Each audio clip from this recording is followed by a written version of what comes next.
Metoyer. Calling case 230025161 SC LeRoy Metoyer, sentencing. Appearances for the record. Good morning, Your Honor. Tina Rickley on behalf of the people, P836AA. Good morning. And good morning, Your Honor. Gabby Silver appearing on behalf of LeRoy Metoyer, who stands to my left, along with Sarah Krause, who will be coming into the courtroom in a moment. Good morning. State your name for the record, sir. Good morning, Judge. LeRoy Metoyer III. Spell your last name for the record, please. Metoyer. Thank you. Today is the date set for sentencing. Has everyone seen the pre-sentencing investigation report? Yes, Your Honor. Yes, Judge. Any additions, deletions, or corrections? None to the report. However, there are some changes to be made to the guidelines. Let's go through the guidelines. Take me. And, Judge, I will say before we start that Ms. Ripley and I agree on the changes to the guidelines. That's correct, Judge. All right. Okay, so looking at the guidelines for the murder second degree, OV3. Just a moment. Okay. I'm there. OV3. OV3 has been scored by probation at 50 points. That should be properly scored at 25. I'll change OV3 from 50 to 25. OV4 is scored at 10 and it should be scored at 0. I'll change OV4 from 10 to 0. That changes the offense variable score from 110 down to 75. For just a moment. I'll change the total OV from 110 to 75. Yes, Judge? Yes. And the OV level? OV level would be 2. I'll change the OV level from 3 to 2. That's with the agreement of the prosecution. Yes, Judge. There are no PRVs to be changed? No, Judge. No, the PRVs are correct. Does it change the minimum guideline range? It does, Judge. It changes it to 180 to 300 months. I'll change 300.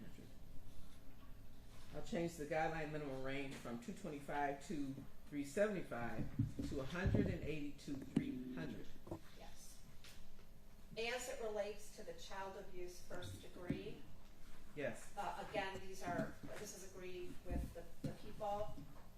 The PRVs remain at 10. OV3 is scored at 100 because this is not a homicide but a death resulted. So OV3 should be 100. I'll change OV3 from 50 to 100. OV10 remains the same. It's 110. It changes this to an OV level of 6. No, what's the total OVs? Oh, I'm sorry, Judge, 110. I'll change the total OVs from 60 to 110. And the OV level would be 6. We'll change the OV level from 4 to 6. The guideline range is 135 to 225. And I'll change the guideline range from 135 to what? To 225. From 108 to 180 to 135 to 225. That is correct, Judge. Yes, step out. Step out. Yes, step out. Get out. Yes, step out, sir. He said 9 times. No cell phones. Silence.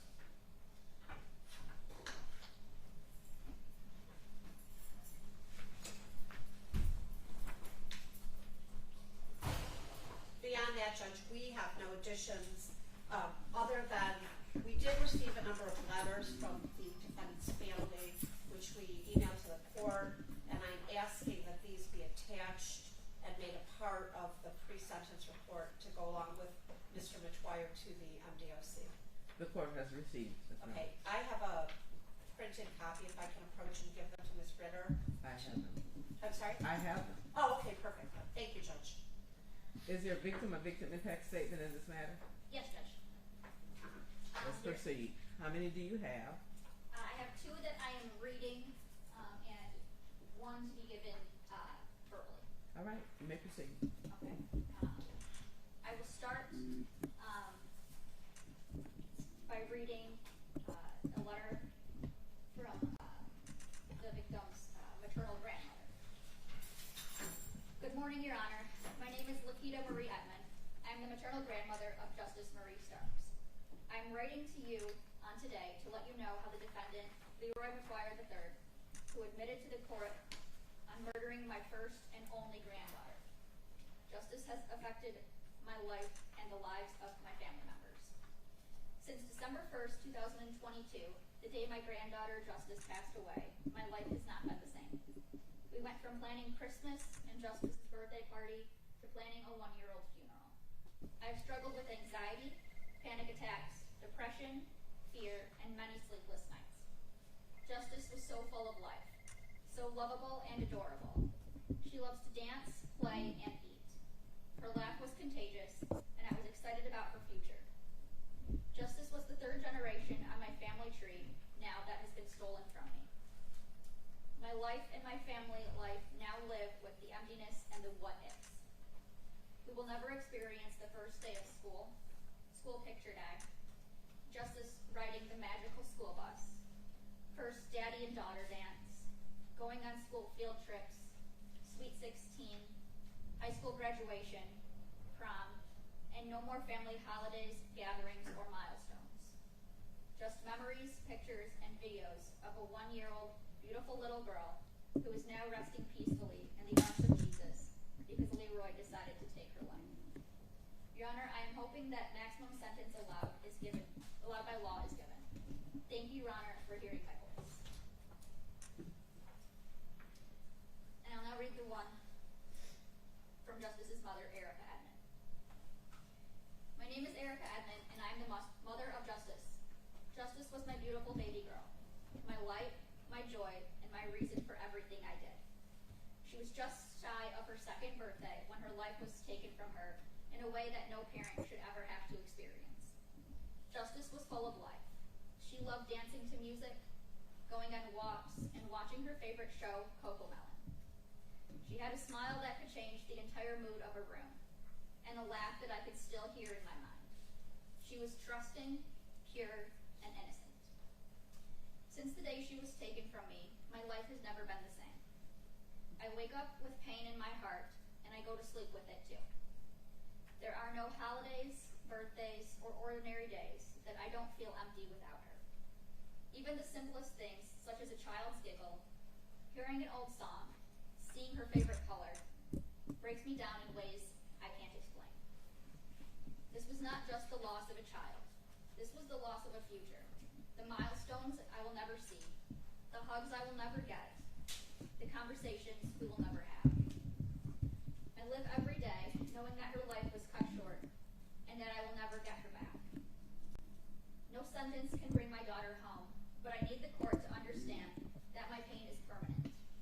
My family's pain is permanent. Justice deserved to grow up, to be loved, and to live a full life.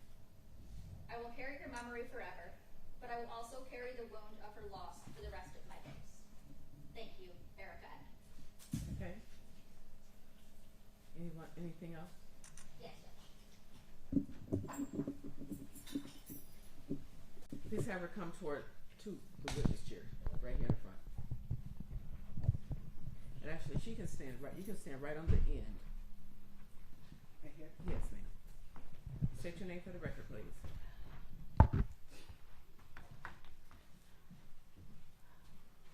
Tamike Smith. You may proceed. What would you like to say?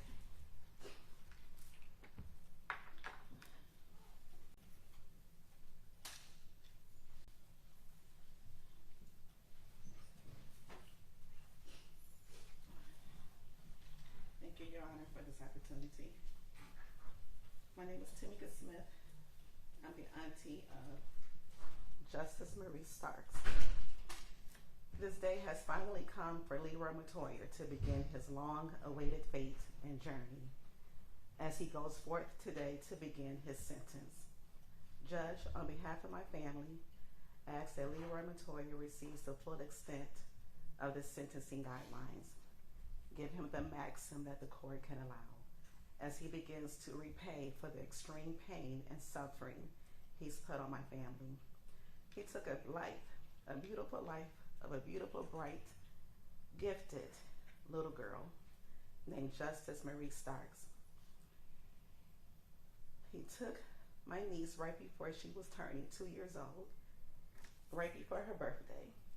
From the time I was told by my niece, Erica, that she was pregnant, I was happy. We all were happy. We knew that she was going to be a great mother. When I knew that she was having a little girl, I could not wait to see her raised as a little girl that I knew would be just like her.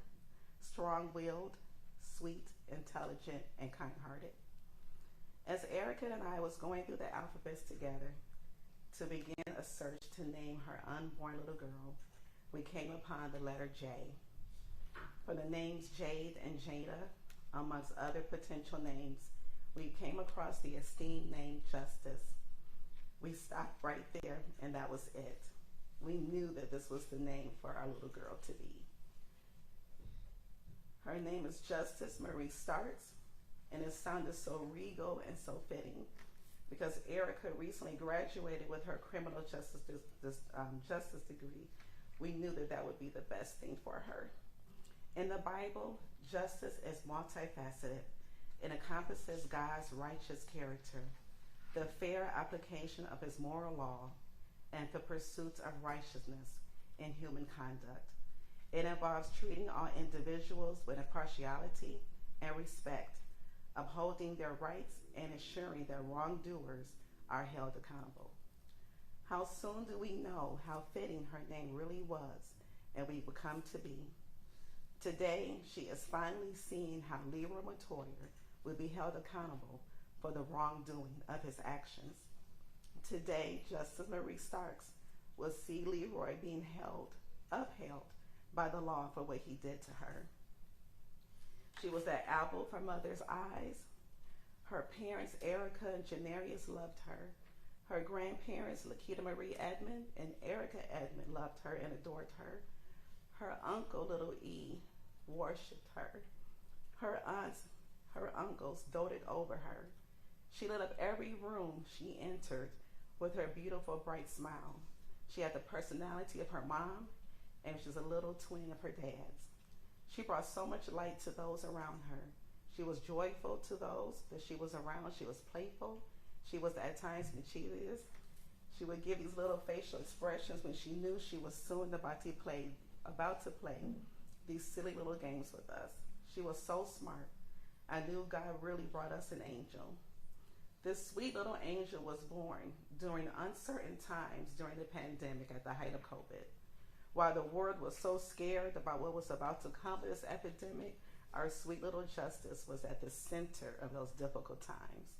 She delighted us all with love and with affection. She was running to give her family a lot of love pats and running away to laugh right up under her mother or her nana or her pawpaw.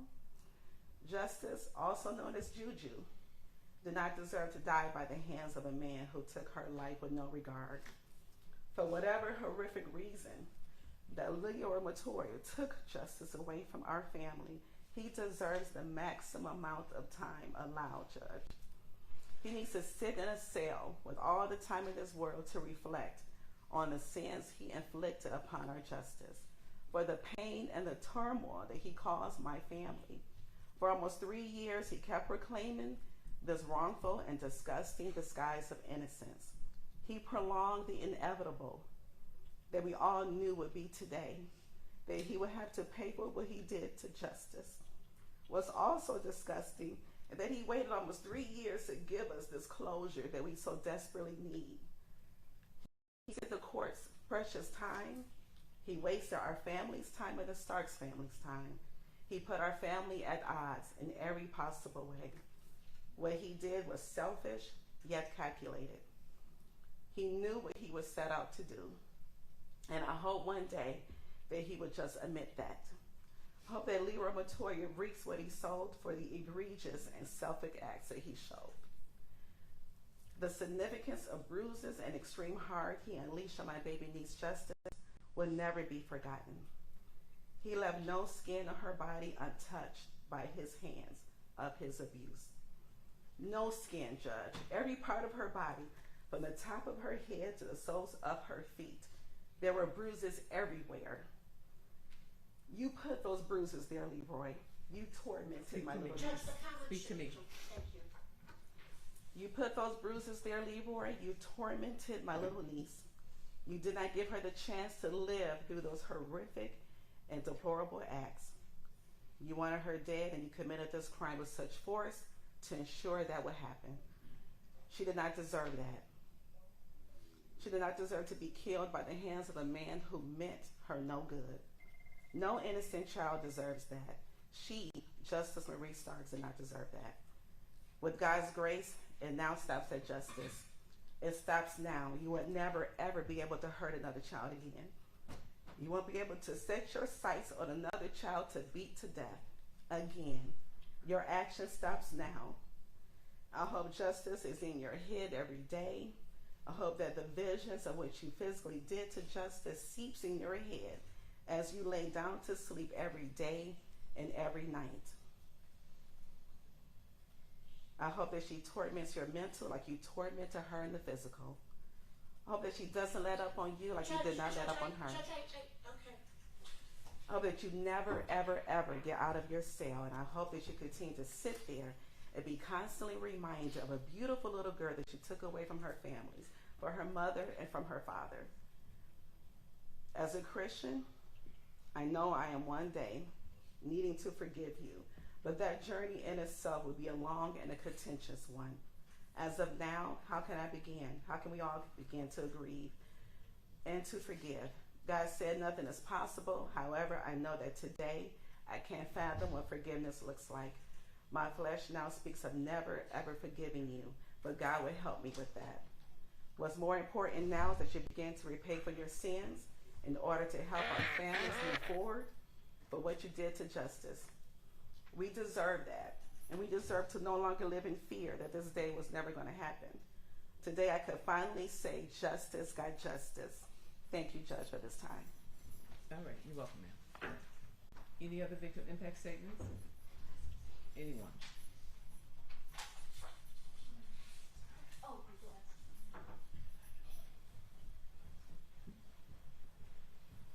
Please have a seat. Please have a seat. Anyone else? All right.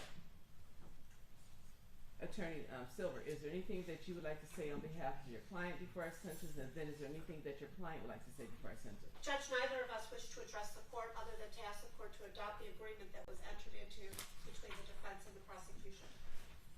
All right. There was a plea agreement made in this matter and a settlement agreement, and the court will follow that and not invade the negotiations between the prosecution and the defense counsel.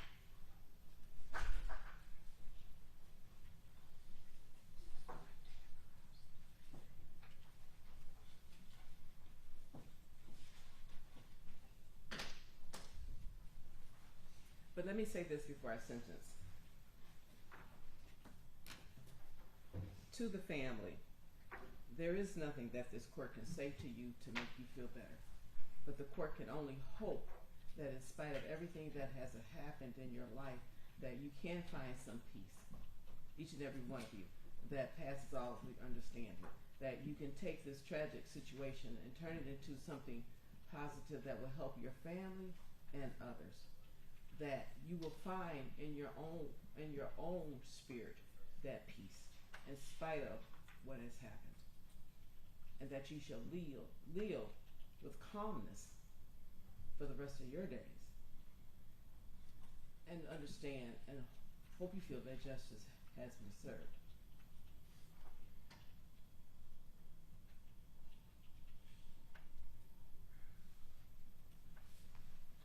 Please stand.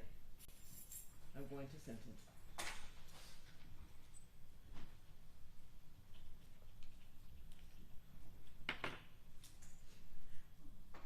I'm going to sentence Mr. Metoyer, and this is within the guidelines, even with the changed. Yes, Judge, it is.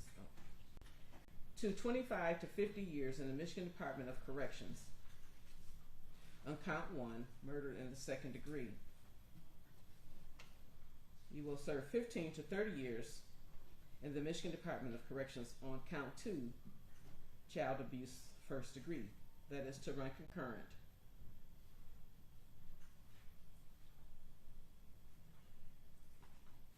While at the Michigan Department of Corrections, you shall receive anger management psychological evaluation as directed. You should not have contact with Erica Edmond, Janarius Starks, not directly, not indirectly, not through a third person, not through social media.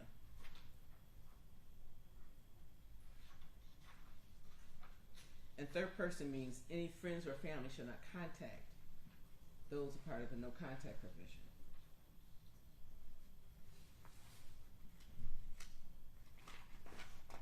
You will receive 899 days jail credit. You must pay a crime victim assessment fee of $130. Court cost is $1,300. And you shall pay a $136 state cost.